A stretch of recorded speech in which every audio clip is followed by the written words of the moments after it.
पहला प्रश्न, क्या आपने धर्म को पूरी तरह पा लिया है? क्या आप एक सद्गुरु हैं? क्या आप परमात्मा को मुझ तक लाने में समर्थ हैं?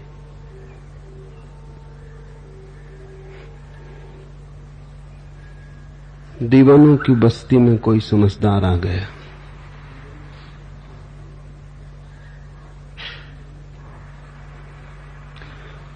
समझदारी से उठाए गए प्रश्नों का कोई मूल्य नहीं।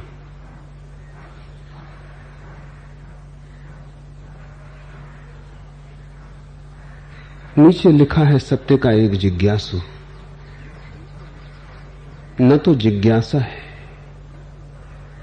न खोज है, मान्यताओं से भरा हुआ मन होगा।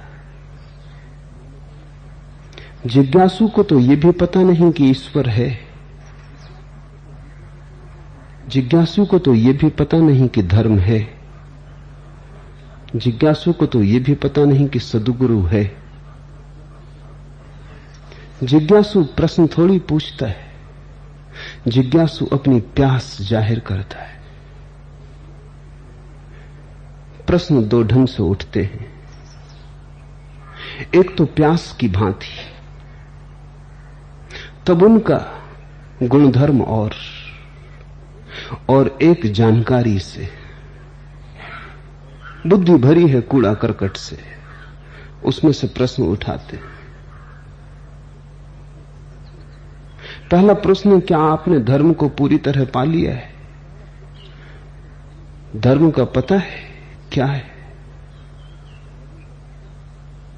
पूरी तरह का अर्थ मालूम है क्या होता है? धर्म की दुनिया में पा लेने वाला बचता है। एक एक शब्द को समझना जरूरी है, क्योंकि हो सकता है कोने कातर में तुम्हारे भी इस तरह के विचार भरे पड़े हो, इस तरह की मान्यताएं भरी पड़ी हो। पहली तो बात, धर्म को कोई पाता नहीं, धर्म में स्वयं को खोता है। धर्म कोई संपदा नहीं है जिसे तुम अपनी मुट्ठी में ले लो। धर्म तो मृत्यु है जिसमें तुम समा जाते हो। तुम नहीं बचते तब धर्म बचता है। जब तक तुम हो तब तक धर्म नहीं। इसलिए जो दावा करे कि उसने धर्म को पा लिया है, उसने तो निश्चित ही न पाया होगा। दावेदारी का धर्म से कोई संबंध नहीं। ये तो बात ही छोटी हो गई। जिससे तुम पालो वो धर्म ही बड़ा छोटा हो गया। जो तुम्हारी मुट्ठी में आ जाए वो विराट ना रहा। जिसे तुम्हारी बुद्धि समझ ले वो समझने के योग्य ही ना रहा। जिसे तुम्हारे तर्क की सरणी में जगह बन जाए, जो तुम्हारे कटघरों में समा जाए, वो धर्म का आकाश न रहा। बुद्ध ने कहा है, जब तुम ऐसे मिट जाओ कि आत्मा भी ना बचे, अनात्मा हो जाओ, अनात्मावत हो जाओ, अनत्ता हो जाओ, शून्य हो जाओ, तभी जिसका आविर्भाव होता है वही धर्म है। एस धम्मो सनातनो। पंडित की मुट्ठी में धर्म होता है, ज्ञानी धर्म की मुट्ठी में होता है।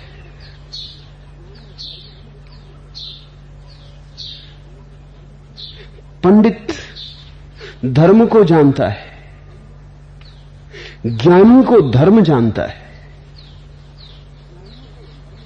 जिसने जाना उसने यही जाना कि जानने वाला बचता कहां। जिसने जाना उसने यही जाना कि अपने कारण ही न जान पाते थे, हम ही बाधा थे। जब हम मिट गए, जब हम न रहे, तब अवतरण हुआ। ऐसा नहीं है कि तुम्हारे भीतर कुछ बाधाएं हैं जिनके कारण तुम धर्म को नहीं जान पा रहे हो। तुम बाधा हो। तुम्हारे कारण तुम धर्म को नहीं जान पा रहे हो। तुम्हें समझाया गया है अज्ञान के कारण नहीं जान पा रहे हो, गलत है बात। तुम्हें समझाया गया पाप के कारण नहीं जान पा रहे हो, गलत है बात।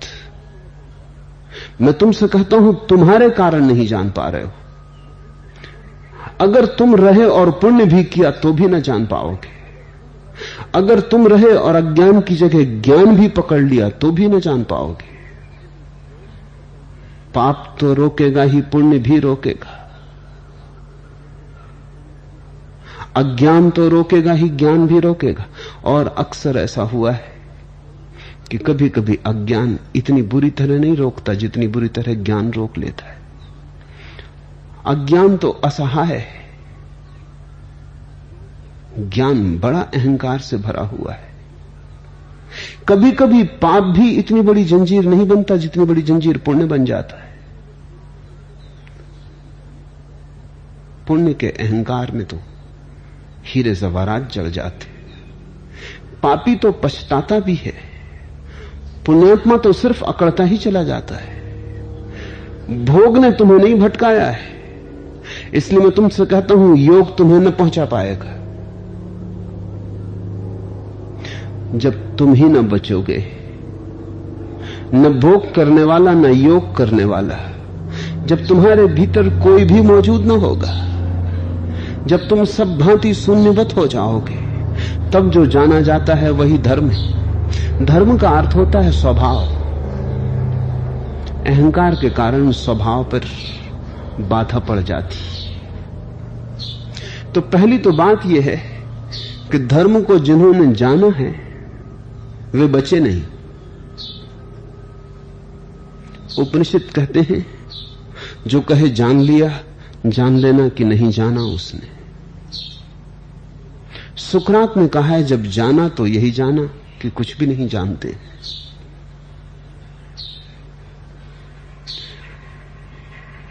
पूछा है क्या आपने धर्म को पूरी तरह पा लिया है? पूरी तरह का क्या अर्थ होता है? अगर धर्म पूरी तरह पाया जा सके तो सीमित हो जाएगा। जिसकी सीमा हो वही पूरी तरह पाया जा सकता है। धर्म की कोई सीमा नहीं, इसलिए तुम धर्म में डूब जाओगे। धर्म तुम्हें पूरी तरह पालेगा, लेकिन तुम न पा सकोगे पूरी तरह। एक बूंद जब सागर में गिरती है तो सागर बूंद को पूरी तरह पा लेता है। बूंद ने सागर को पूरी तरह पाया, यह कहने का क्या अर्थ है? बूंद बची ही नहीं, उसी पाने में खो गई। पाने की शर्त पूरे करने में ही खो गई। ये पूरे की भाषा भी लोभ की भाषा है। थोड़ा, ज्यादा, पूरा, कम, मात्राएं, आधा पाव, पाव भर, आधा शेर, शेर भर। ये मात्राएं भी गणित की मात्राएं। सत्य को खंडित किया जा सकता है क्या कि तुम आधा पालो? सत्य के टुकड़े बांटे जा सकते हैं क्या कि तुम थोड़ा अभी पालो, थोड़ा कल पालेंगे? सत्य अखंड है, इसलिए खंड तो हो नहीं सकते। और सत्य असीम है, इसलिए तुम उसे पूरा कभी पा नहीं सकते। बड़ी अड़चन मालूम पड़ेगी, क्योंकि मैं कह रहा हूं, ये एक विरोधाभासी वक्तव्य दे रहा हूं कि सत्य अखंड है, उसके खंड टुकड़े हो नहीं सकते। और सत्य असीम है, इसलिए पूरा तुम उसे पा नहीं सकते। तब तो बड़ी मुश्किल हो गई। टुकड़े उसके हो नहीं सकते, नहीं तो थोड़ा थोड़ा पा लेते, अपनी अपनी सामर्थ्य के अनुसार पा लेते, तो वो अखंड है। इसलिए उसके टुकड़े हो नहीं सकते। और चूंकि वो असीम है, इसलिए पूरा तुम उसे पा नहीं सकते। अब करोगे क्या? आदमी सत्य में विसर्जित होता है, खोता है। जैसे गंगा सागर में उतर के खो जाती है, ऐसा आदमी परमात्मा में उतर के खो जाता है। तो मैं तुमसे यही कह सकता हूं कि परमात्मा ने मुझे पूरी तरह पा लिया है, पूरी तरह। रत्ती भर भी उसने मुझे अपने बाहर नहीं छोड़ा है। और तुम थोड़ी और उलझन में पड़ोगे, क्योंकि मैं तुमसे यह भी कहना चाहता हूं कि तुम्हें भी उसने पूरी तरह पाया हुआ है, सिर्फ तुम्हें याददाश्त नहीं। तुम उसके बिना हो कैसे सकोगे? वही तुम में श्वास लेता है, इसलिए श्वास चलती है। वही तुम में धड़कता है, इसलिए दिल धड़कता है। वही तुम में जागता है, इसलिए तुम में होश है। वही तुम्हारा जन्म है, वही तुम्हारा जीवन। उसने तुम्हें पूरी तरह पाया ही हुआ है। जरा पीछे लौट के तो देखो, जरा अपने को तो पहचानो। अपनी पहचान में ही तुम पाओगे उसके साथ पहचान हो गई। अपने को खोजते खोजते ही आदमी उसे खोज लेता है। इसलिए जो परमात्मा की खोज में सीधे जाते हैं वो गलत जाते हैं, जो अपनी खोज में जाते हैं वही ठीक जाते हैं। जब भी मेरे पास कोई आता है वो कहता परमात्मा को पाना है, तब मैं समझता हूं गलत आदमी आ गया। ये बात ही लोभ की है, ये बात ही मूढ़तापूर्ण है, ये बात ही अहंकार की है। इस आदमी के पास दिमाग बाजार का है। जब मेरे पास कोई आता है और कहता है मुझे स्वयं से थोड़ी अपनी पहचान बनानी, जिसकी अपने से पहचान नहीं, परमात्मा से पहचान कैसे होगी? जिसकी अपने से पहचान है उसे परमात्मा को जानने की जरूरत ही क्या रही? जिसने अपने को पहचान लिया उसने उसके सूत्र को पकड़ लिया, वो तुम्हारे भीतर मौजूद है। ऐसा कभी हुआ ही नहीं है कि वो मौजूद ना रहा हो, इसलिए तो हम उसे शाश्वत कहते हैं। ऐसी कोई जगह नहीं है जहां वो मौजूद ना हो, इसलिए तो हम उसे सर्वव्यापी कहते हैं। तुम इतने विशिष्ट नहीं हो सकते कि तुम्हें छोड़ के सब जगह मौजूद हो। तुम अपने को अपवाद मत मानो। मैंने एक कहानी सुनी, एक सिख चिल्ली को किसी ने कह दिया कि तेरी पत्नी विधवा हो गई। भरे बाजार में वो छाती पीट कर रोने लगा। भीड़ इकट्ठी हो गई, लोग हंसने लगे। किसी ने पूछा मामला क्या है? उसने कहा मेरी पत्नी विधवा हो गई। उन्होंने कहा पागल, तू जिंदा बैठा है तो तेरी पत्नी विधवा हो कैसे सकती? उसने कहा इससे क्या होता है, मेरे जिंदा रहने से क्या होता है? मैं जिंदा बैठा था, मेरी मां तक विधवा हो गई थी। मैं जिंदा बैठा था, मेरी फूई विधवा हो गई। मैं जिंदा बैठा, मेरी मामी विधवा हो गई। मोहल्ले में कितनी औरतें विधवा हो गई, पूरे गांव में कितनी औरतें विधवा हो गई। मैं जिंदा बैठा था, इससे क्या फर्क पड़ता है? वो फिर छाती पीट कर रोने लगा। तुम परमात्मा को खोज रहे हो, वो खोज ऐसी ही है जैसे कोई आदमी मान लेता हो कि उसकी पत्नी विधवा हो गई और वो जिंदा बैठा है। परमात्मा को खोया कब है? तुम हो तो परमात्मा है ही, तुम्हारे होने में ही समाया। तुम्हारे रहते तुम्हारी पत्नी विधवा नहीं हो सकती। तुम्हारे रहते यह असंभव है कि परमात्मा ना हो। तुम काफी प्रमाण हो, तुम उसकी मौजूदगी हो, तुम उसके हस्ताक्षर हो। लेकिन असली सवाल है अपने को जानने का। असली सवाल परमात्मा को जानने का नहीं। परमात्मा की बातचीत जैसे ही तुमने उठाई कि तुम शब्द जाल, शास्त्र जाल में पड़े, अपने को जानने चले, तो साधना का जन्म होता है। परमात्मा को जानने चले तो व्यर्थ की माथापच्ची होती। मेरा उसमें कोई रस नहीं। तुम परमात्मा को छोड़ो, तुम्हारे सिद्ध करने से वो सिद्ध ना होगा, तुम्हारे असिद्ध करने से असिद्ध ना होगा, वो है ही। तुम जानो न जानो कोई फर्क नहीं पड़ता, उसका हाथ तुम्हारे भीतर पहुंचा ही हुआ है। वहीं तुम जरा टटोलो, वहीं तुम्हें उसका हाथ पकड़ में आ जाएगा। और जो अपने निकटतम स्वयं के भीतर उसे न पकड़ पाए, वो उसे कहीं भी ना पकड़ पाएगा। फिर तो सभी स्थान बड़े दूरी पर हो जाते। अपने हृदय की धड़कन में उसकी आवाज न सुनाई पड़ी तो तुम्हें फिर उसकी आवाज कहीं भी सुनाई ना पड़ेगी।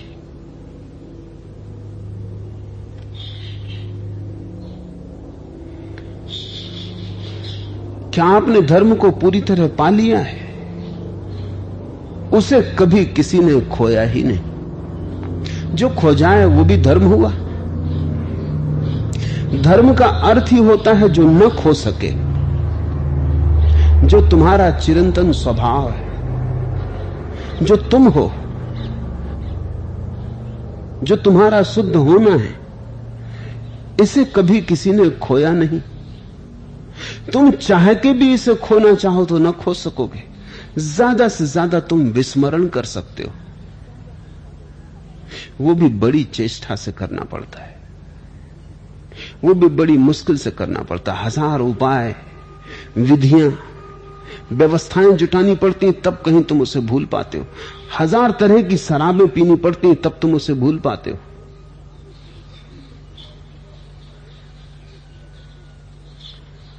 तो पहली तो बात ये ख्याल में रखो कि धर्म वही है जो है का नाम ही धर्म है। अस्तित्व के स्वभाव का नाम धर्म है। जब मैं धर्म की बात कर रहा हूं तो हिंदू धर्म, मुसलमान धर्म, ईसाई धर्म, इन सब रोगों की बात नहीं कर रहा हूं। ये तो बीमारियां हैं जिनसे आदमी को स्वस्थ होना है। मैं उस धर्म की बात कर रहा हूं जिसको महावीर ने कहा बत्थु सहावो धम। वस्तु का स्वभाव धर्म है। आग जलाती है, ये आग का धर्म है। पानी नीचे की तरफ बहता है, ये पानी का धर्म है। हवा अदृश्य है, ये हवा का धर्म है। तुम चैतन्य हो, ये तुम्हारा धर्म है। अपने धर्म को ठीक से पकड़ लो, वहीं से द्वार खुलेगा विराट का। और ध्यान रखना, जो भी तुम जान लोगे उससे धर्म चुक ना जाएगा। जो भी तुम जान लोगे उसे तुम ऐसा ही समझना जैसे किसी ने खिड़की से आकाश की तरफ झांका हो। खिड़की का चौखटा आकाश का स्वभाव नहीं। खिड़की की आकृति आकाश से बिल्कुल असंबंधित है। आकाश से कुछ खिड़की का लेना देना नहीं। तुम्हारी खिड़की गोल हो, चौकोन हो, किसी रूप रंग की हो, छोटी हो, बड़ी हो, सींखों वाली हो, खुली हो, इससे कोई फर्क नहीं पड़ता। आकाश का खिड़की से कोई भी संबंध नहीं। लेकिन जो खिड़की के पीछे खड़े होकर देखेगा उसे ऐसा ही लगेगा कि खिड़की का आकार आकाश का आकार है। जो तुम जानते हो उससे उस परम सत्य का कोई संबंध नहीं। जो तुम जानते हो वो तो तुम्हारे मन की खिड़की है, तुम्हारा ढांचा है। सत्य तो सदा ही अज्ञेय है। अज्ञेयता उसका स्वभाव है। जान जान के तुम उसे चुकता न कर पाओगे। सब जानना, सब धारणाएं तुम्हारी खिड़कियां हैं। कोई उसे कहता है ईश्वर, ये उसकी खिड़की है। कोई उसे कहता है मोक्ष, ये उसकी खिड़की है। कोई उसे कहता है निर्वाण, ये उसकी खिड़की है। कोई कुछ भी नहीं कहता, चुप रह जाता, ये उसकी खिड़की है। हम जो भी उसके संबंध में कह सकते हैं उसके संबंध में नहीं होता, हमारे संबंध में होता है। उसके संबंध में आज तक जो भी कहा गया है वो कहने वालों के संबंध में है। उनकी खिड़कियां, धारणाएं, मन के प्रत्यय उनके संबंध में है। सत्य तो सदा ही अपरिचित है और यही सत्य का सौंदर्य है। जिससे परिचय हो गया वो तो मर ही गया। जिसे तुमने जान लिया उसकी सीमा आ गई। जिसे तुमने पहचान लिया उसका रहस्य समाप्त हुआ। जिसे तुमने समझा कि जान लिया, अब उसमें आश्चर्य कहां? अब वो तुम्हें अवाक न कर सकेगा। अब तुम उसके सामने खड़े होकर आश्चर्य से भरे हुए नाचोगे नहीं। इसलिए जिन जिन लोगों को जानने का भ्रम हो जाता है उनके जीवन से आश्चर्य विदा हो जाता है। और आश्चर्य परमात्मा के पास पहुंचने का सेतु है। जितना मनुष्य जाति को यह वहम सवार हो गया है कि हम जानते हैं, विज्ञान ने कुछ बातें जता दी हैं, शास्त्रों ने कुछ बातें बता दी हैं, हमने उन्हें कंठस्थ कर लिया है, उतना ही हमारे ऊपर धूल जम गई और बचपन के जो आश्चर्यचकित होने की संभावना थी वो क्षीण हो गई। छोटे बच्चे को कभी देखा? रास्ते के किनारे पड़े कंकड़ पत्थर सूरज की रोशनी में चमकते कोहिनूर हो जाते, उठा उठा लेता है। तुम कहते हो छोड़ो भी, फेंको भी, कहां कचरा उठा रहा है? तुम समझ ही नहीं पा रहे। वो रंगीन पत्थर सूरज की रोशनी में इतने महिमापूर्ण मालूम होते हैं बच्चे को। ये पत्थर का सवाल नहीं है, बच्चे की अभी आश्चर्य की आंख बंद नहीं हुई, अभी उसके आश्चर्य के द्वार खोले, अभी बच्चे का मन ज्ञान से बोझल नहीं हुआ, अभी बच्चा निर्दोष है, अभी वो खाली आंखों से देख पाता है तो हर चीज सुंदर हो जाती। तितलियों के पीछे दौड़ लेता है तो स्वर्गों का आनंद आ जाता है, फूल इकट्ठे कर लेता है तो जैसे मोक्ष मिल जाता है। जीसस ने कहा है जो छोटे बच्चों की भांति होंगे वही मेरे परमात्मा के राज्य में प्रवेश कर सकेंगे। यही मैं तुमसे भी कहता हूं, ज्ञानी मत बनना, आश्चर्यचकित होने की क्षमता मत खो देना, वही सबसे बड़ी धरोहर है। जानकार होकर मत बैठ जाना कि मैं जानता हूं, पंडित के मन में धूल जम जाती, उसे फिर कोई चीज आश्चर्यचकित नहीं करती, वो सभी चीज को जानता हुआ मालूम होता है। अपने ज्ञान को थोड़ा हटाओ, ये विचारों की धूल जरा अलग करो, फिर थोड़े आश्चर्यचकित होकर देखो। एक एक पत्ती में उसी की हरियाली है, एक एक पक्षी के गीत में उसी के स्वर है, मगर तुम्हारा ज्ञान तुम्हारे प्राण लिए ले रहा है। कोयल गाती, तुम कहते हो कोयल गा रही, मैं तुमसे कहता हूं फिर से सुनो, कोयल के बहाने उसी ने गाया है। फूल खिलता है, तुम कहते हो फूल खिल रहा है, मैं तुमसे कहता हूं फिर से देखो, फूल के बहाने वही खिला है। ये सब बहाने हैं उसके। तुमने अगर समझा कि फूल खिल रहा है, चूक गए। तुमने अगर समझा कोयल गा रही, चूक गए। जरा आंख खाली करो, खिड़कियों के जरा बाहर आओ, हिंदू मुसलमान होने को जरा पीछे छोड़ो, गीता कुरान को जरा हटाओ, जरा खुली आंख से देखो, जैसे छोटे बच्चे ने पहली दफा देखा हो।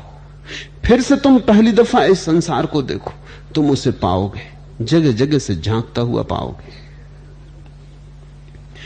परिधि दृष्टि का दोष, अहम का कुंठित दर्शन, परिचय भ्रम की देह, अपरिचय सहज चिरंतन। परिचय भ्रम की देह, जहां जहां तुम सोचते हो जान लिया, परिचय हो गया, वहीं भ्रम खड़ा हो गया। जीवन की थोड़ी घटनाओं को समझो। तुमने एक स्त्री को विवाह कर लाए थे 30 साल पहले, 7 चक्कर लगाए थे, भांवर डाल ली थी, बैंड बाजे बजे थे, घोड़े पे सवार होकर घर आ गए थे। तब से तुमने इस स्त्री को फिर से गौर से देखा, तुमने मान लिया मेरी पत्नी है, बात समाप्त हो गई। फिर से गौर से देखने की जरूरत न रही। 7 चक्कर लगा लिए थे, बैंड बाजे बजा लिए थे, एक परिचय बना लिया, पुरोहितों ने मंत्रोच्चार कर दिए थे।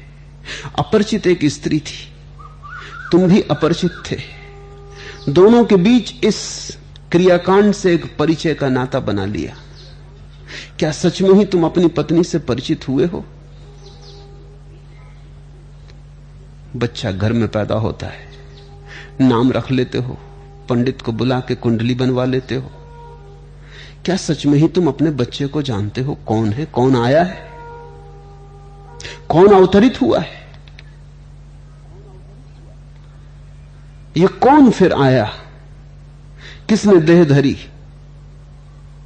ये कौन इस बच्चे की निर्मल आंखों से झांका? किसने तुम्हें देखा? तुम कहते हो हमारा बेटा है। परिचय भ्रम की देह, अपरिचय सहज चिरंतन।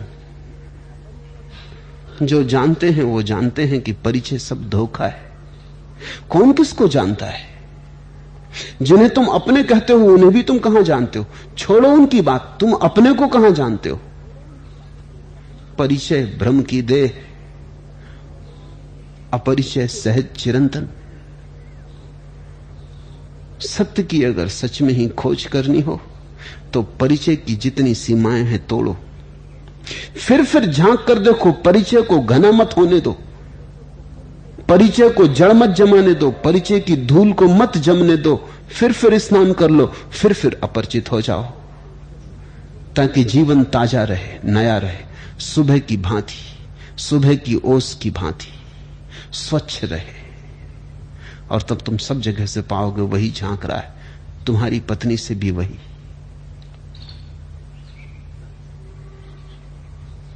तुम्हारे बेटे से भी वही। किसी दिन दर्पण के सामने खड़े होकर तुम अचानक पाओगे दर्पण में तुम्हारी छवि नहीं बन रही, उसी की बन रही, तुमसे भी वही।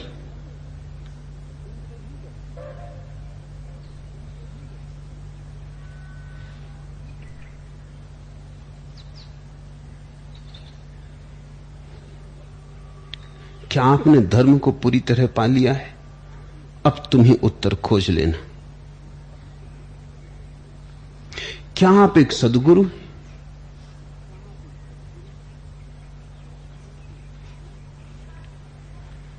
होश भी नहीं तुम्हें, क्या पूछ रहे हो?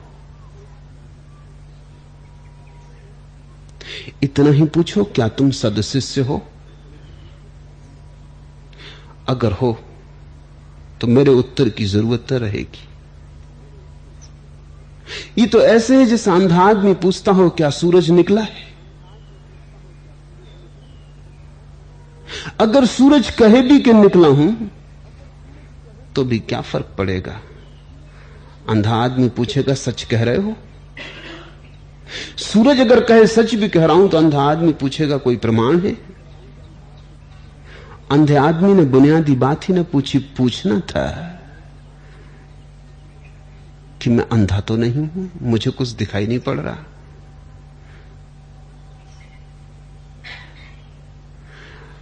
प्रश्न को सदा अपनी तरफ मोड़ो, क्योंकि खोज अपनी करनी। मेरे सद्गुरु होने न होने से तुम्हें क्या लेना देना है?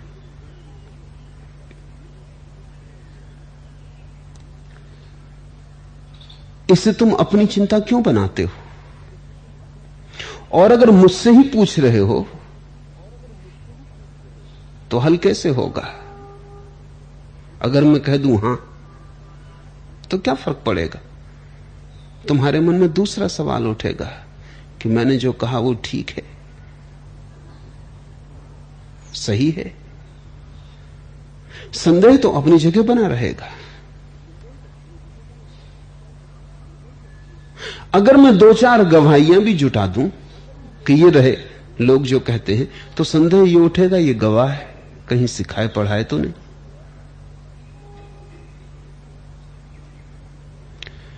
असली बात देखने की कोशिश करो, तुम्हारे भीतर संदेह है, श्रद्धा नहीं।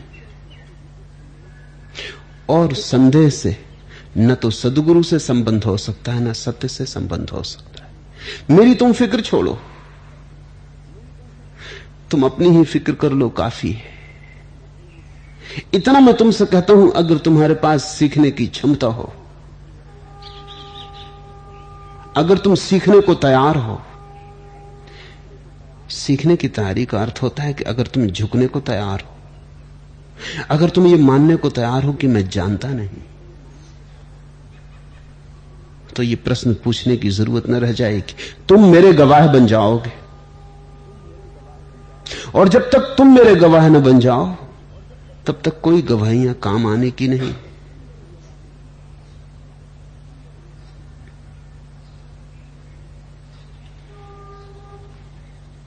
खोल आंख, जमी देख, फलक देख, फजा देख, मशरिक से उभरते हुए सूरज को जरा देख। लेकिन देखने के पहले तुम्हारी आंख खुली होनी चाहिए। आंख खोल के मुझे देखो, वहां उत्तर है। तुम आंख बंद करके मुझे देखते रहो तो मैं कितने ही उत्तर दूं, तुम तक न पहुंचेंगे। तुम अगर सीखने को तैयार हो, तुमने अगर अपना पात्र खाली किया है, तो मैं अपने को पूरा उड़ेल देने को तैयार हूं। लेकिन तुम्हारे पात्र में मैं देखता हूं बूंद भर भी जगह नहीं। तुम इतने बड़े हो, जरा भी रिक्त स्थान नहीं, अवकाश नहीं। तुम्हारे भीतर आने की सुविधा कहां है? तुमने सब द्वार दरवाजे बंद कर लिए। तुमने तर्क की दीवारें बना ली, शास्त्रों की दीवारें बना ली। तुम उनकी ओट में छिपे बैठे हो। वहां से तुम पूछते हो, क्या आप एक सद्गुरु हैं? प्रश्न अंधेपन से आ रहा है। अन्यथा तुम्हें सभी सद्गुरु मुझ में दिखाई पड़ सकते हैं। एक की तो बात ही छोड़ दो।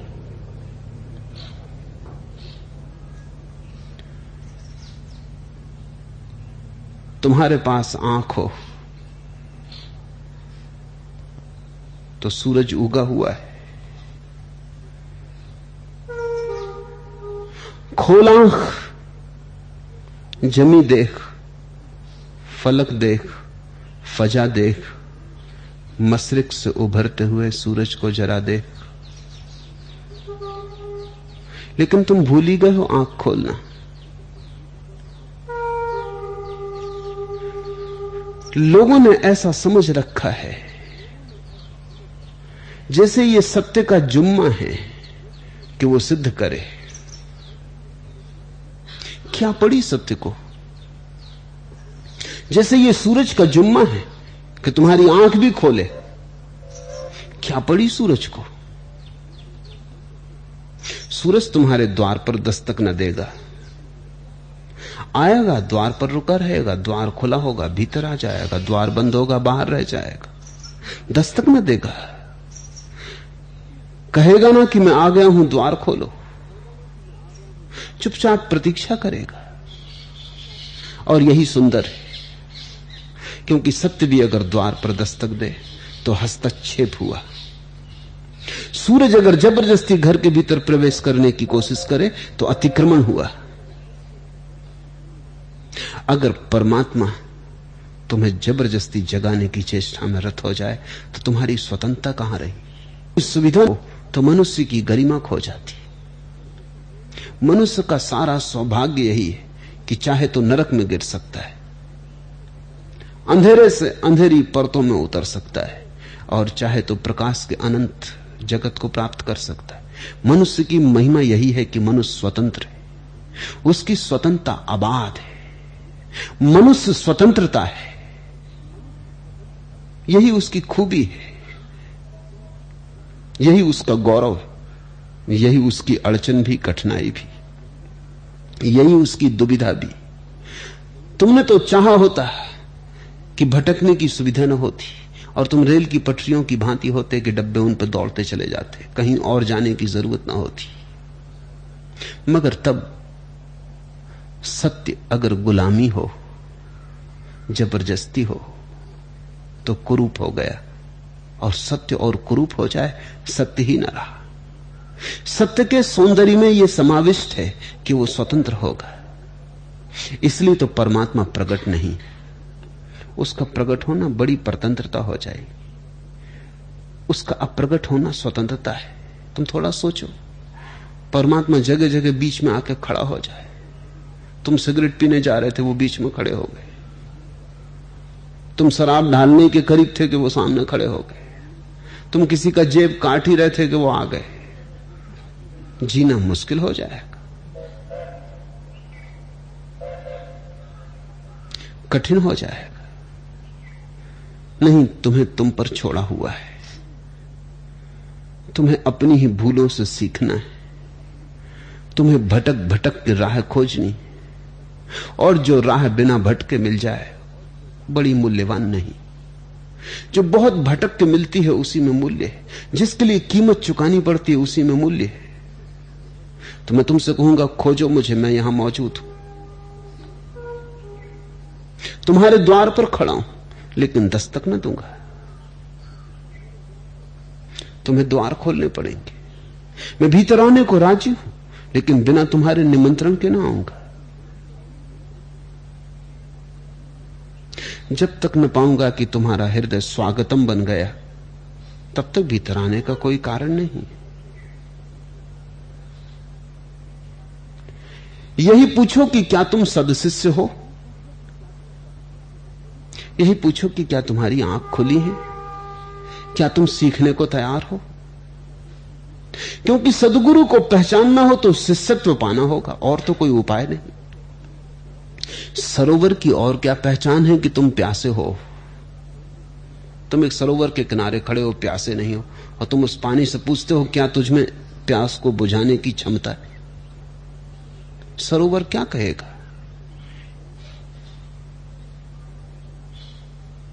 प्यास ही ना हो तो सरोवर के पास क्या उपाय है सिद्ध करने का कि प्यास को बुझाने की क्षमता है।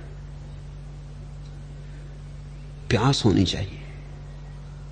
तो तुम पूछोगे थोड़ी, प्यास ही तुम्हें सरोवर में ले जाएगी। तुम पूछोगे थोड़ी, प्यासा थोड़ी पूछता है कि पानी बुझाएगा प्यास को। प्यासा तड़फता है पानी के लिए। प्यासा बिना पूछे पी जाता है, पी के जानता है कि प्यास बुझती, और वहीं उसी अनुभव से समझ आती। अनुभव के अतिरिक्त और कोई समझ नहीं। मैं सद्गुरु हूं या नहीं, सरोवर हूं या नहीं, और कोई उपाय नहीं। प्यास को जगा के आओ, प्यास लेके आओ, पी के देखो।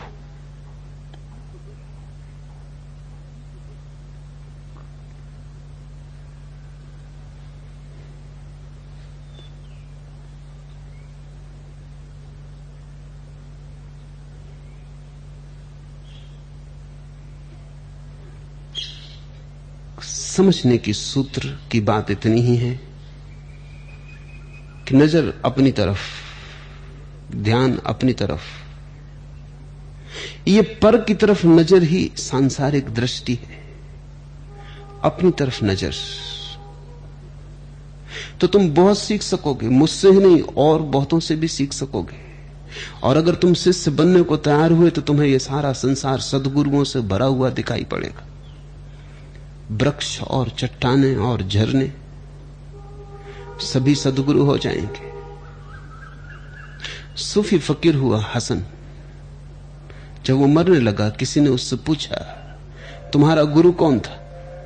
उसने कहा, फेहरिस्त बड़ी लंबी है, सांसें बहुत कम बची। अगर मैं अपने सारे गुरुओं की बात करूं तो मुझे उतनी ही बड़ी जिंदगी चाहिए पड़ेगी जितनी बड़ी जिंदगी में जिया, क्योंकि क्षण क्षण उनसे मुलाकात हुई, जगह जगह वो मिले। फिर भी उस आदमी ने जिद की कि तुम पहले सदगुरु का बता दो, सिर्फ जिससे तुम्हें पहली झलक मिली। उसने कहा, मैं एक गांव से गुजरता था और तब मैं बड़ा अकड़ा हुआ था, क्योंकि मैंने फलसफा पढ़ा था, दर्शन शास्त्र पढ़ा था, शास्त्र कंठस्थ कर लिए थे, तर्क सीख लिए थे, बड़ी अकड़ थी। एक छोटे से बच्चे को मैंने मस्जिद की तरफ जाते देखा, एक हाथ में दिया लिए हुए था। मैंने उससे पूछा कि सुन, दिया तूने ही जलाया? उसने कहा, मैंने ही जलाया। तो मैंने उससे पूछा, तू मुझे ये बता, एक दार्शनिक प्रश्न पूछा कि जब तूने ही दिया जलाया तो तुझे पता होगा कि ज्योति कहां से आई, कहीं से तो आई होगी, और जब तूने ही जलाया तो जरूर देखियो कि ज्योति आई कहां से। उस बच्चे ने कहा, ठहरो। उसने एक फूंक मार के दिया बुझा दिया और उसने कहा, ज्योति गई। तुम बता सकते हो कहां गई? तुम्हारे सामने ही गई। हसन ने कहा मेरी अकल टूट गई। झुक के मैंने उसके पैर छू लिए। एक छोटे बच्चे ने मेरे सारा दर्शन शास्त्र कूड़ा करकट में डाल दिया, आंख खोल दी। एक छोटे बच्चे को भी मैं सिखाने की चेष्टा कर रहा था कुछ जो मुझे ही पता नहीं था। मेरे गुरु होने की चेष्टा उसने तोड़ दी और गुरु हो गया।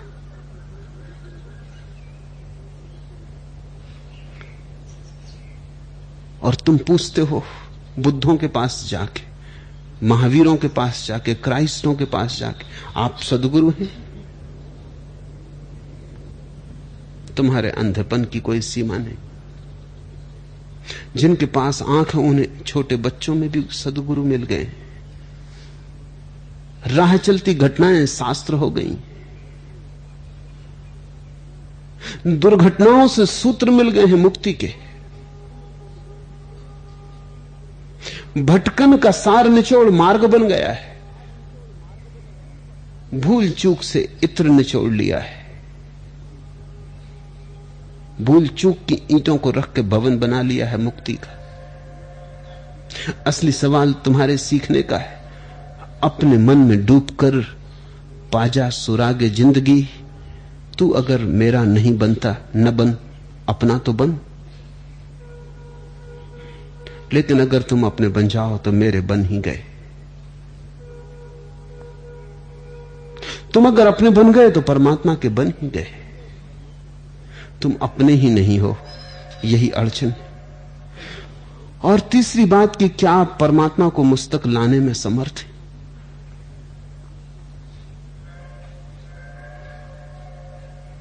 जैसे कोई ये मेरी परेशानी हो, जैसे कोई चुनौती दी जा रही।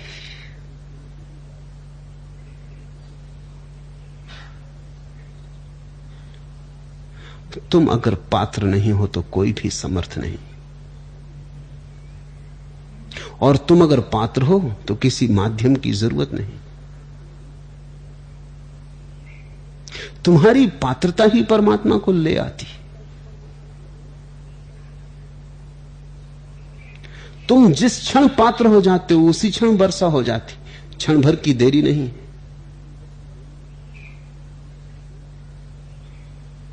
कहावत है, देर है अंधेर नहीं। मैं तुमसे कहता हूं देर भी नहीं। अंधेर तो है ही नहीं, देर भी नहीं है। कहावत कुछ गलत है। न देर है न अंधेर है। जिस क्षण तुम तैयार हो उसी क्षण मिल जाता है। और जब तक न मिले इतना ही जानना कि तुम तैयार नहीं हो। शिकायत मत करना।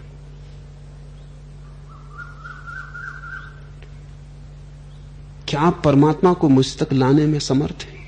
मेरा लेना देना क्या? तुम हो, तुम्हारा परमात्मा तुम्हारी खोज है। अगर मेरे कारण तुम्हें थोड़ा सहारा मिल जाए तो बस काफी है। उसके लिए तुम्हें अनुग्रहित होना चाहिए। इधर तुम मुझे चुनौती दे रहे हो कि जैसे ये भी काम मेरा है, जैसे कि अगर परमात्मा तुम तक ना आया तो कसूर मेरा हो। जैसे पकड़ा मैं जाऊंगा कि तुम तक परमात्मा क्यों ना आया। तुमने गुलाम होने के कितने रास्ते खोजे। तुम गुलामी छोड़ते नहीं। कभी धन की गुलामी, कभी पद की गुलामी।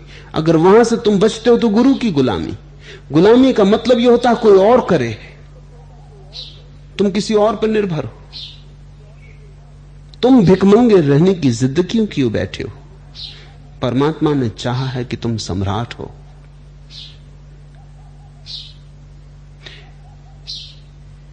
मैं तुम्हें कुछ इशारे दे सकता हूं, खोज तो तुम्हें ही करनी होगी। इसका यह अर्थ नहीं कि मैं परमात्मा को तुम तक लाने में समर्थ नहीं हूं। अगर मैं अपने तक ले आया तो तुम तक लाने में क्या अड़चन? कोई अड़चन नहीं सिवाय तुम्हारे। मैं सदा ही तुम्हारे सामने परमात्मा की भेंट लिए खड़ा हूं।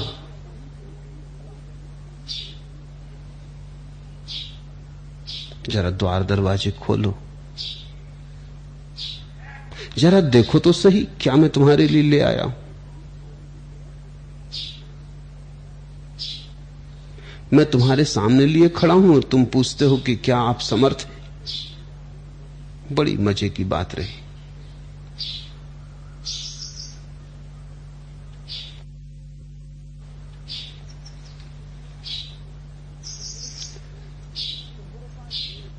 तुम्हारे पास दृष्टि ही नहीं, लोभ है, दृष्टि नहीं। पाना चाहते हो लेकिन पाने चाहने की कोई तैयारी नहीं। और परमात्मा को लाना थोड़ी पड़ता है, आया ही हुआ है। कब लूट झपट से हस्ती की दुकानें खाली होती हैं। यहां पर्वत पर्वत हीरे हैं, यहां सागर सागर मोती हैं। तुम कितना ही लूटो झपटो, यहां कोई परमात्मा कम थोड़ी पड़ जाता है। यहां पर्वत पर्वत हीरे हैं, यहां सागर सागर मोती हैं। यहां परमात्मा ने तुम्हें सब तरफ से घेरा ही हुआ है। मैं तुम्हें वही दे रहा हूं जिसे तुम पाए ही हुए हो, और मैं तुमसे वही छीन लेना चाहता हूं जो तुम्हारे पास है ही नहीं। ये बेबूझ लगेगा लेकिन कोई और उपाय नहीं इसे कहने का। फिर मैं दोहरा देता हूं, मैं तुमसे वही छीनना चाहता हूं जो तुम्हारे पास नहीं है, और तुम्हें वही देना चाहता हूं जो तुम्हारे पास सदा से है।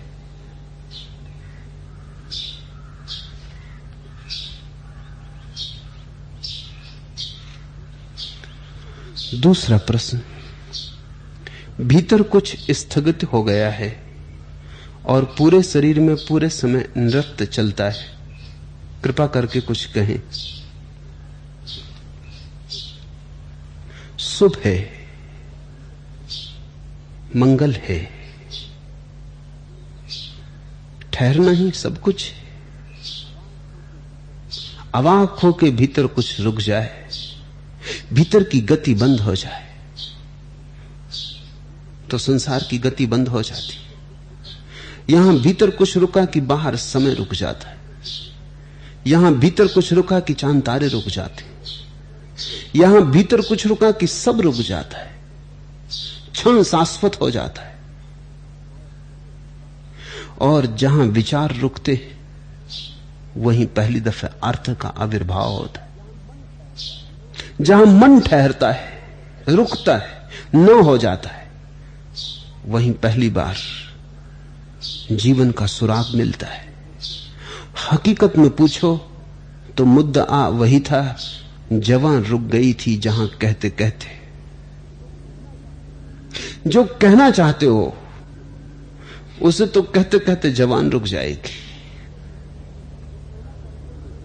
जो कहना चाहते हो वो जवान न कह सकेगी। जो सोचना चाहते हो वो सोचने में ना आएगा, सोचना रुक जाएगा। और ये मंजिल कुछ ऐसी नहीं कि तुम चलोगे तो पहुंचोगे, ये मंजिल कुछ ऐसी है कि तुम रुकोगे तो पहुंच जाते हो। संसार में दौड़ो, दौड़ना ही पड़ेगा। मंजिल बाहर है, मंजिल दूर है, कहीं वहां जहां आकाश क्षितिज को छूता है, सदा वहां है। कितना ही दौड़ो पहुंच नहीं पाते। ये कभी तुमने समझने की कोशिश की कि संसार में दौड़ो कितना ही पहुंचते नहीं। और परमात्मा को पाने के लिए दौड़ने की जरूरत ही नहीं, क्योंकि वह ऐसा घर है जो तुमने कभी छोड़ा नहीं। आंखें कितने ही दूर चली गई हों, चांद तारों में चली गई हों, तुम बैठे उसी घर में रहे हो। सपने कितने ही दूर तुम्हें ले गए हो, पर यात्रा सपनों की है। जब जागोगे अपने घर में अपने को पाओगे। परमात्मा के लिए दौड़ना नहीं पड़ता, रुकना पड़ता है। परमात्मा को दौड़ के हम खो रहे हैं। अब इसे ऐसा कहें, संसार को दौड़ दौड़ के भी पाना मुश्किल है। परमात्मा को पाने का एक ही उपाय है, रुक जाना। जो दौड़ दौड़ के भी नहीं मिलता वही संसार है, जो बिना दौड़े मिल जाता है वही परमात्मा है। नाम अलग अलग होंगे। गीता कहती है स्थित प्रज्ञ, जहां प्रज्ञा ठहर जाती, जहां चित्त डमाडोल नहीं होता। भीतर कुछ स्थगित हो गया है, हो जाने दो, सहारा दो। जल्दी में कहीं उसे बिगाड़ मत देना, कहीं हिलाने मत लग जाना, क्योंकि मन पुरानी आदतों से बड़ा परेशान और पीड़ित है।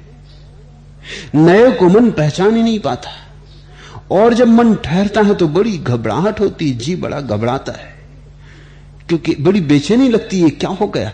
सदा चलता हुआ राग, सदा चलते हुए विचार, सदा चलते हुए पहिए एकदम से रुक गए, और डर यह लगता है कि चल चल के न पहुंच पाए, अब तो रुके जा रहे हैं तो कैसे पहुंचेंगे। तो बड़ी घबराहट होती।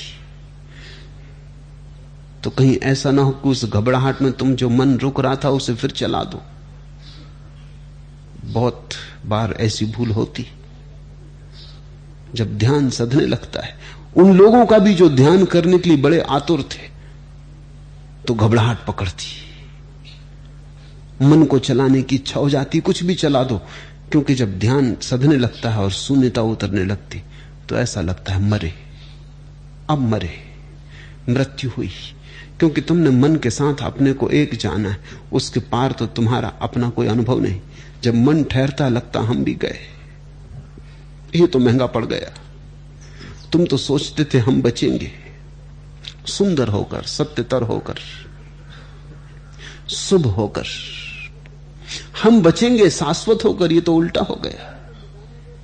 बीमारी को मिटाने गए थे, ये तो बीमार मिटने लगा। ये तो औषधि थोड़ा ज्यादा काम कर गई। घबराहट पकड़ेगी।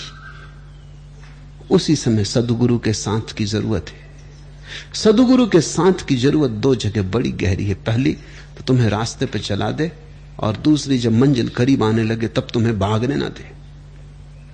नहीं तो तुम पीछे लौट जाना चाहोगे, तुम कहोगे छोड़ो ये तो ज्यादा हो गया, मरने को हम ना आए थे। ध्यान मृत्यु है।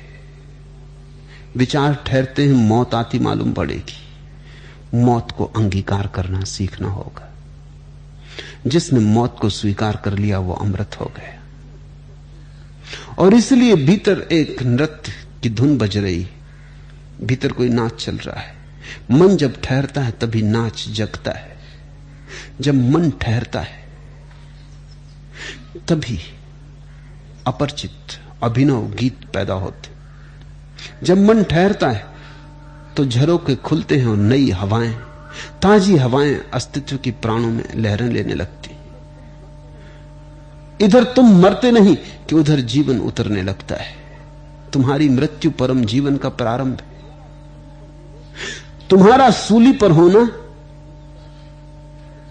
एक तरफ और दूसरी तरफ तुम सिंहासन पर विराजमान हो जाते हो। सूली और सिंहासन एक ही सिक्के के दो पहलू।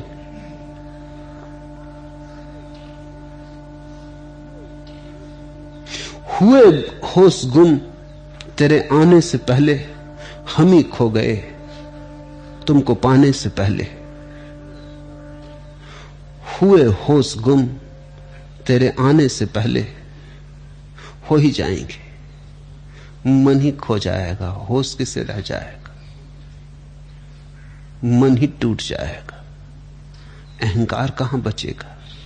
अहंकार तो मन का ही जोड़ है, मन का ही भ्रम है। ये ख्याल कि मैं हूं, ये भी एक विचार है। जब सभी विचार ठहर जाएंगे ये विचार भी ठहर जाएगा। मैं हूं ऐसा भी पता न चलेगा। हुए होश गुम तेरे आने से पहले, हम ही खो गए तुमको पाने से पहले। सदा ऐसा ही हुआ है। परमात्मा से मनुष्य का कभी मिलन नहीं होता। मनुष्य होता है तब तक परमात्मा नहीं होता। परमात्मा होता है तो मनुष्य नहीं होता। मिलन कभी नहीं होता।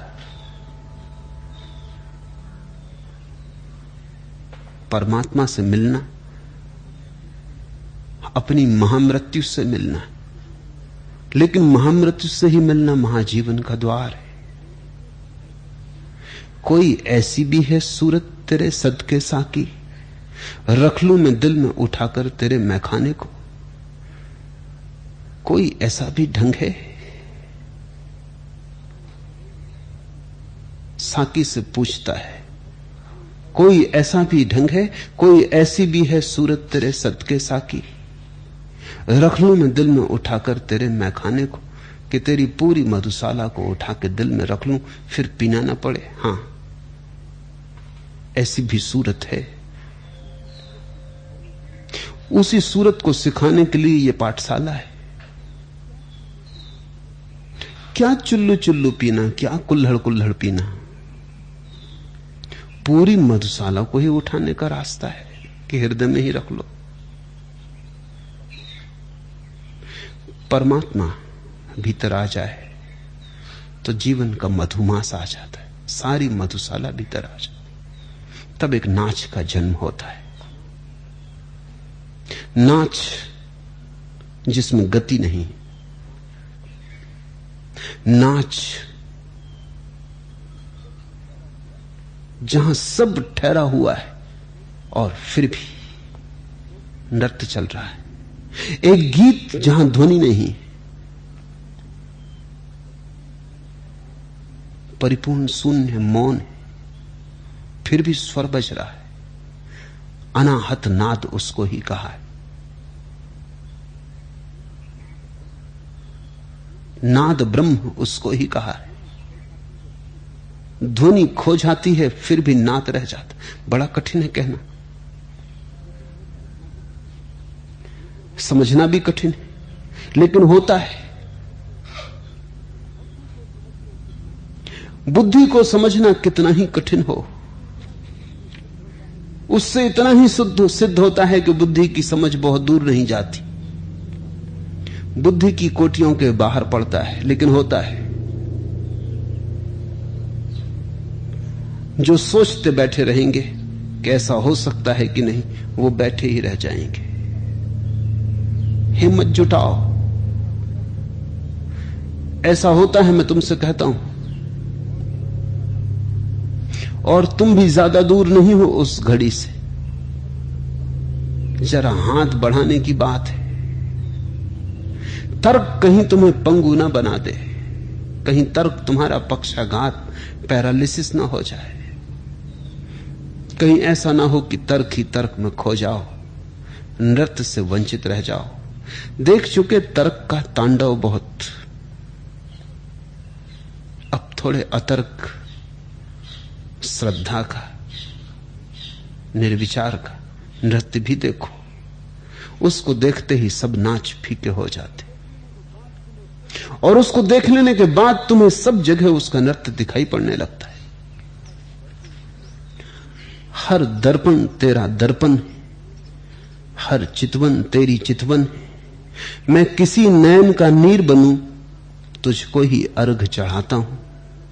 हर कीड़ा तेरी क्रीड़ा है, हर पीड़ा तेरी पीड़ा है। मैं कोई खेलूं खेल, दांव तेरे ही साथ लगाता हूं। हर वाणी तेरी वाणी है, हर वीणा तेरी वीणा है। मैं कोई छेड़ूं तान, तुझे ही बस आवाज लगाता हूं।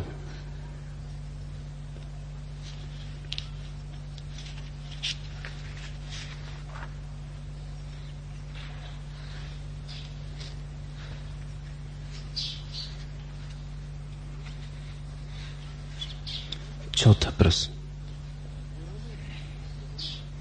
पुराने शास्त्रा को हम परंपरा से जानते हैं, जो कि बहुत आसान है। जीवित शास्त्रा को पहचानने के लिए काफी विकसित प्रज्ञा चाहिए। जाने कैसे हम तो भटकते हुए आपके पास आ पहुंचे, और पास रहकर भी आपको कहां जान पाते।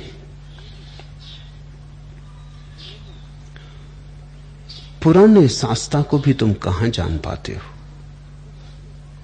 जानते लगते हो, आभास होता है जानने का, जान कहां पाते हो? अगर जान लो तो पुराना तत्क्षण नया हो जाता है। पुराना फिर पुराना कहां रह जाता है। अगर बुद्ध को तुम जान लो तो बुद्ध समसामयिक हो गए, 2500 साल पहले हुए ऐसा नहीं, अभी हो गए, तुम्हारे साथ खड़े हो गए। अगर तुम जीसस को पहचान लो और जान लो तो समय का फासला मिट जाता है, कोई दूरी नहीं रह जाती। हम राही हो जाते हो।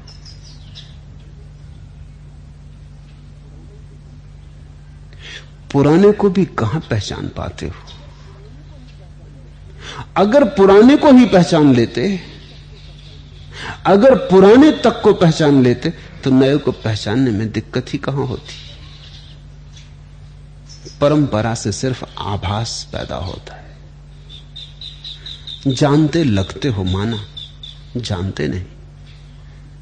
जैन घर में पैदा हुए हो, महावीर को जानते लगते हो, बचपन से सुनी बातें, सुनी कथाएं।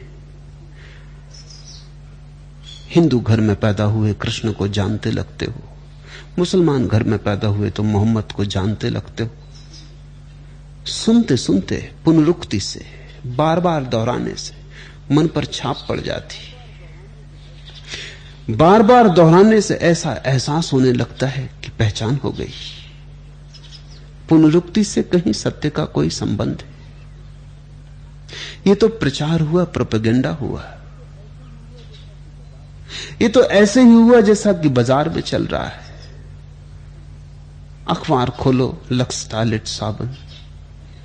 फिल्म देखने जाओ, लक्स टॉयलेट साबुन। रास्ते पर तख्ते लगे हैं, जगह जगह लक्स टॉयलेट साबुन। पुनरुक्ति की जा रही। अब तो बिजली के अक्षर बने और वैज्ञानिकों ने व्यवस्था कर दी कि वो झिलमिलाते रहें, बुझते जलते रहें, क्योंकि अगर बिना जले हुए बिजली के अक्षर लगे रहें तो एक ही बार तुम पढ़ोगे, पुनरुक्ति बार बार ना होगी। निकले अगर तुम्हें 5 मिनट लगे निकलने में और 10 दफा अक्षर बुझे और जले तो तुम्हें 10 दफा पढ़ना पड़ेगा। लक्स टॉयलेट साबुन, लक्स टॉयलेट साबुन 10 दफे दोहराना पड़ेगा। करोगे क्या? वो बिजली आगे जल रही, बुझ रही। वो पुनरुक्ति मन में लकीर खींच जाती। फिर तुम दुकान पे गए, दुकानदार पूछता कौन सा साबुन, तुम कहते हो लक्स टॉयलेट साबुन। तुम सोचते हो तुम कह रहे हो, तो गलती में हो। वो जो करोड़ों रुपए कंपनियां खर्च कर रही हैं वैज्ञानिकों पर, पागल नहीं। तुम नहीं कह रहे हो, कंपनियों के विज्ञापन तुमसे बोल रहे हैं। लक्स टॉयलेट साबुन। तुम यही सोचते हो कि तुमने चुना, तुम यही सोचते हो कि स्वतंत्र रूप से तुमने विचारा, तुम यही सोचते हो कि अनुभव से तुमने जाना कि लक्स टॉयलेट साबुन सबसे अच्छी साबुन। तुमने कुछ नहीं जाना। तुम्हारे मन को भर दिया गया। तुमसे जब कोई पूछता है तुम हिंदू हो, तुम कहते हो हां। ये हां भी तुमसे नहीं आ रही। लक्स टॉयलेट साबुन। तुमसे कोई पूछता है ईश्वर को मानते हो, तुम कहते हो हां। बड़ी अकड़ से कहते हो कि मैं आस्तिक हूं। ये आस्तिकता भी तुम्हारी नहीं। लक्स टॉयलेट साबुन। महावीर भगवान है, तुम कहते हो निश्चित। ये निश्चय भी तुम्हारा नहीं। लक्स टॉयलेट साबुन। पुनरुक्तियां हैं जो बहुत बार दोहराई गई, इतनी बार दोहराई गई कि तुम भूल ही गए हो। लौटो वापस, गौर से देखो। ये सिर्फ संस्कार है, और इस संस्कार के कारण तुम पुराने को तो पहचान ही नहीं पाते। इस संस्कार के कारण तुम नए को नहीं पहचान पाते हो। अब ये थोड़ा समझने जैसा है। ये पुराना तुम्हें पुराने को तो पहचानने नहीं देता है, क्योंकि पहचानने की तो सुविधा तभी थी जब तुम्हारा मन संस्कार मुक्त होकर खोज करता। तुमने कभी खोज की कि महावीर भगवान थे या नहीं? तुमने कभी खोज की बुद्ध शास्ता थे या नहीं? तुमने कभी निष्पक्ष भाव से, निर्धारणापूर्ण होकर, बिना कोई पहले से पक्षपात बनाए, कोई अनुसंधान किया नहीं। पुराने को तो तुम पहचान ही ना पाए। अब पुराने को भगवान मान लिया है तो नए को मानने में अड़चन होती है।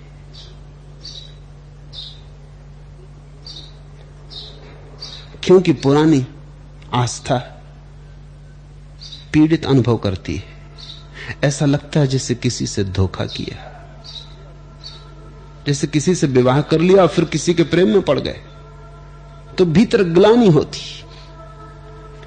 पीड़ा होती, दंश होता है कि ये क्या हुआ। विवाह तो महावीर से हुआ था, बुद्ध से हुआ था, 7 फेरे तो उनके साथ लग गए थे।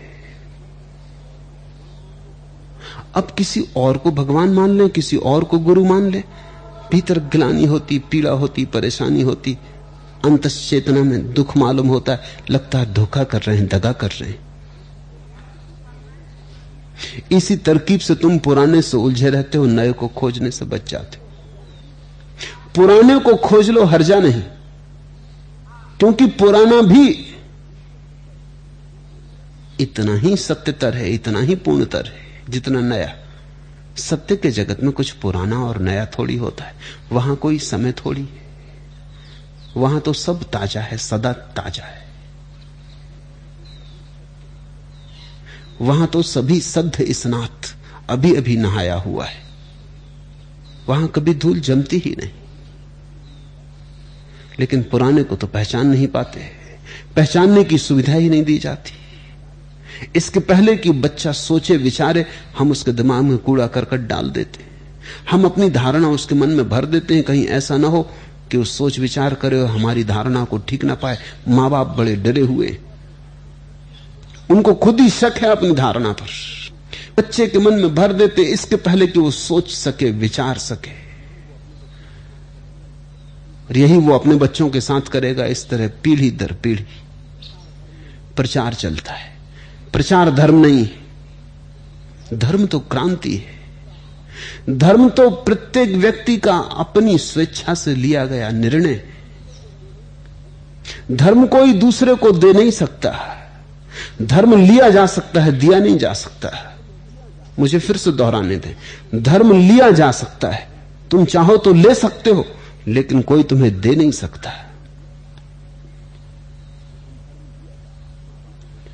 लेकिन धर्म दिया जा रहा है, मां बाप दे रहे, स्कूल दे रहा है। हमें चिंता थी मां बाप को कि बच्चों को धर्म की शिक्षा दी जाए।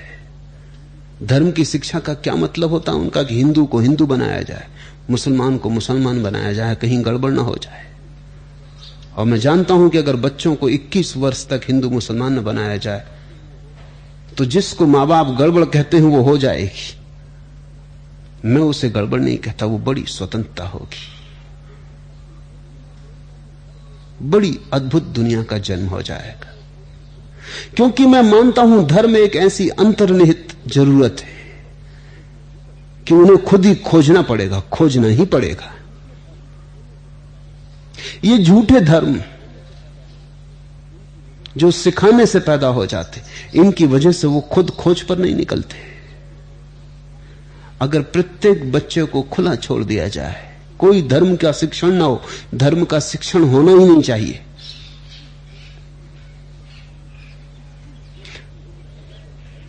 इक्कीस वर्ष की उम्र तक अगर धर्म की जबरदस्ती न की जाए तो 21 वर्ष के बाद प्रत्येक व्यक्ति के जीवन में खोज शुरू हो जाएगी, हो ही जाती है।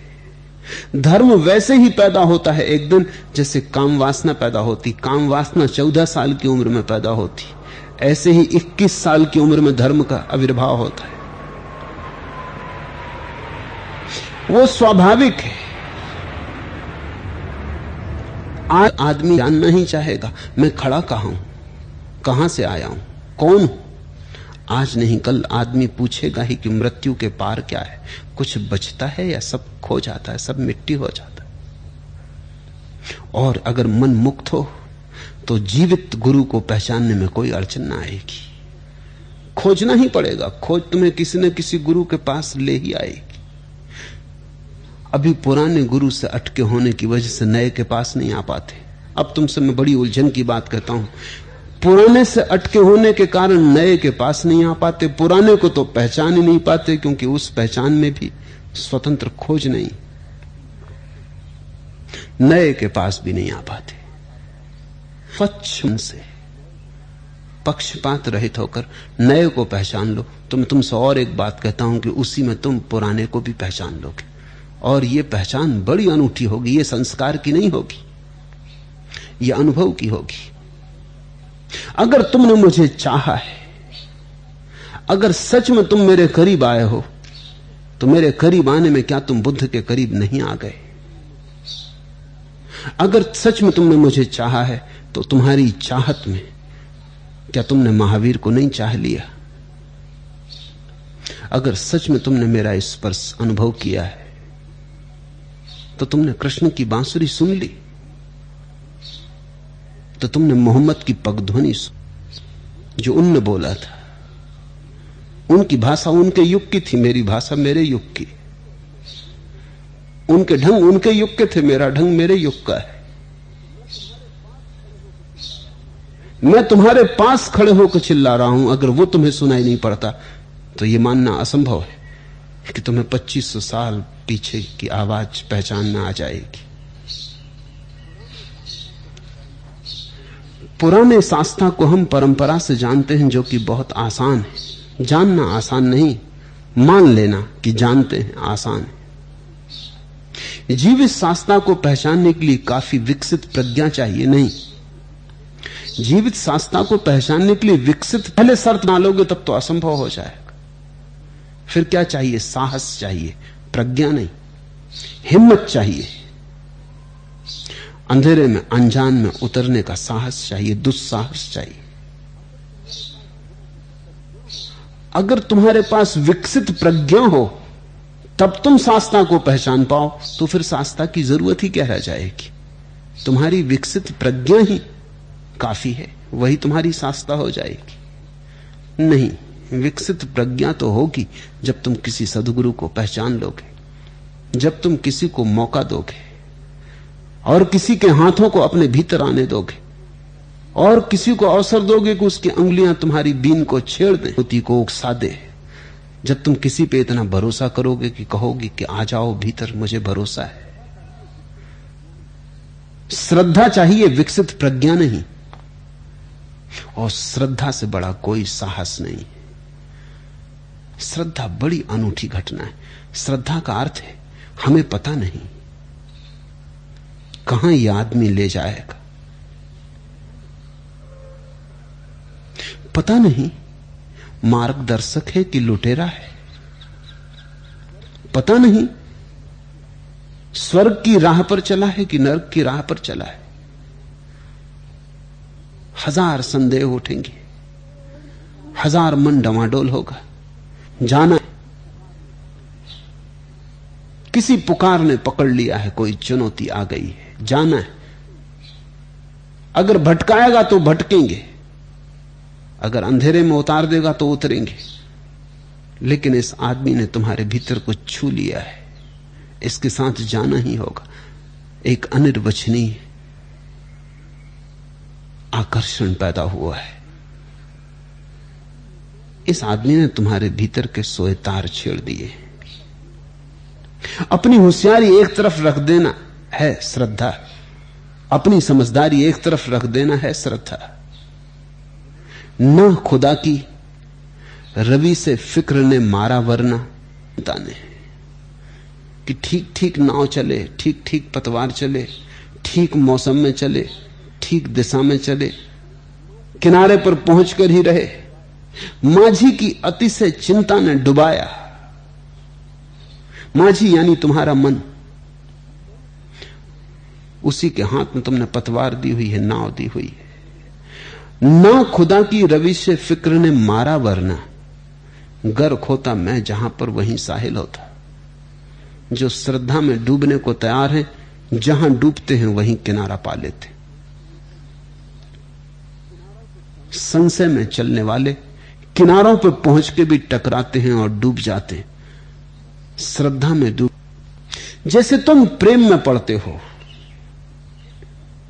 एक युवक एक युवती के प्रेम में पड़ जाता है, एक युवती एक युवक के प्रेम में पड़ जाती। क्या करते हो तुम प्रेम में? करते कुछ भी नहीं।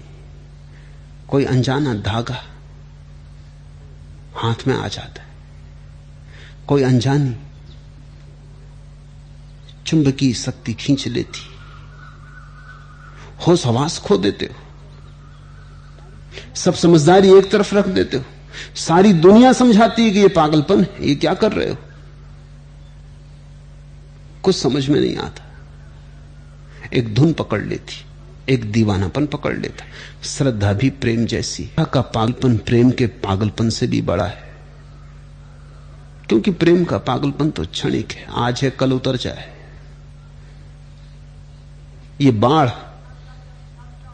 कोई बड़ी स्थिर बाढ़ नहीं, 1000 बार चढ़ती उतरती, लेकिन श्रद्धा का तो तूफान बड़ा शाश्वत है। एक दफा उठाता है तो फिर उतरता नहीं, तुम्हें अपने साथ ही ले जाता है। साहस चाहिए। और तुम कह रहे हो जाने कैसे हम तो भटकते हुए आपके पास आ पहुंचे। नहीं, भटकते हुए नहीं, तुम्हें चाहे साफ ना हो, कारण तो कुछ भी नहीं होता। आ गए हो मेरे पास किसी कारण से, कारण आज जाहिर ना हो कल हो जाएगा, तुम्हें जाहिर ना हो मुझे जाहिर है। ये खोज तुम्हारी चिरंतन से चल रही है।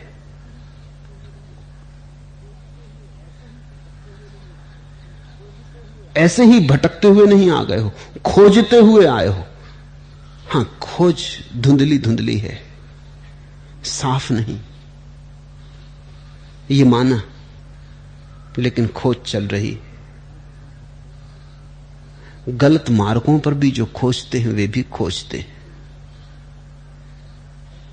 टटोलते हैं। जाने से हम तो भटकते हुए आपके पास आ पहुंचे हैं, लेकिन यह भाव शुभ है कि तुम्हें लगता है कि शायद भटकते हुए आ पहुंचे। यह भाव शुभ है, नहीं तो अहंकार इसमें भी निर्मित हो सकता है कि हम बड़े खोजते हुए आ गए। ये मैं कह रहा हूं, तुम मत मान लेना। ये मैं कहता हूं तुम खोजते हुए आए हो, तुम तो यही जानना कि तुम भटकते हुए पहुंच गए हो। नहीं तो यह भी अहंकार मजबूत हो सकता है कि जन्मों जन्मों के कर्मों के शुभ कर्मों का फल है। ऐसा कुछ भी नहीं। ये मेरा कहना है, माना मुझे पता है कि कुछ शुभ किया होगा तो ही मेरे पास आए हो, लेकिन तुम इसको मत मान लेना, क्योंकि तुमने अगर माना बातें, खोज जारी रही तो जान लोगे। और अगर यह भाव मन में बना रहा कि कहां जान पाते हैं, तो जानने की तैयारी हो रही। चूकेंगे तो वही जो सोचते हैं कि जान लिया, चूकेंगे तो वही जो मानते हैं कि जान लिया। एक ऐसी यात्रा पर तुम्हें ले चल रहा हूं जिसकी शुरुआत तो है, लेकिन जिसका कोई अंत नहीं। एक अंतहीन अनंत यात्रा है जीवन की। उस अनंत यात्रा का नाम ही परमात्मा है। उस अनंत यात्रा को खोज लेने की विधियां ही